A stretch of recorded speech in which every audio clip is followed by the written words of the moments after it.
How do younger kids, younger athletes, how do they take ownership and stay on that track of the system that was developed for them, maybe by their parents or coaches? Because all kids, they don't a lot of kids don't follow these types of rigid systems, and in turn, they don't really take ownership. So how can kids kind of stray away from the pack when it comes to that, but also be a really good teammate? Right, yeah, so you know what? I always think it's hard because you are gonna have to do things, every kid has this dream of, like, either making varsity, right? Even just making varsity. Well, how many kids actually make varsity out of who try out?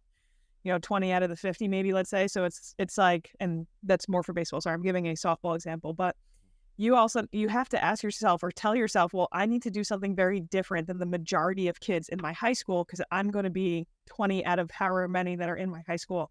And then you put it on top like, "Well, I wanna go play for a travel organization." Great.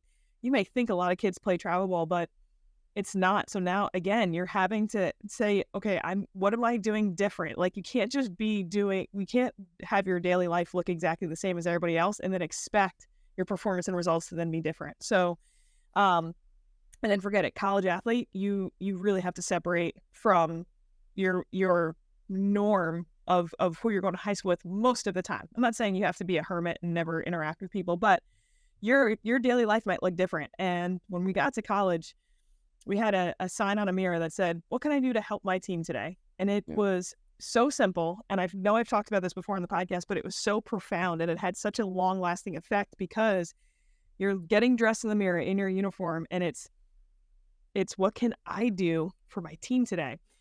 And so that remained on my mirror in a dry erase marker. And as I got older, I'm like, wait a second, my parents are a team. My Alabama team is my team. I have a group of friends that are very close with that. That is another team of mine. Now that I'm in a mom position, right? This is my family is my team. And I think that what starts to happen all of a sudden is when you have that mentality, let's say you make an error on a field, it's not like, oh, poor me. It's no, no, no. What can I do to help my team today? Because saying poor me and throwing a pity party right now is not helping my team right now.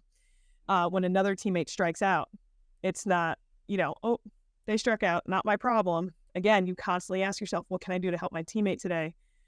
And they might not want a high five. They might not want a pat on the back, but you might the next day say, hey, I'm hitting extra. Do you want to come with me? Because in your head, you've got to know your teammate and you're like, that's what's best for the team right now. And you're taking ownership in a completely different realm. So sometimes just that simple question, having like that mantra of like, okay, how can I help my team? What can I do to make this situation better? What can I do to improve those around me and myself? That's a whole new level of ownership. And it's almost like a thesis statement for your life, right?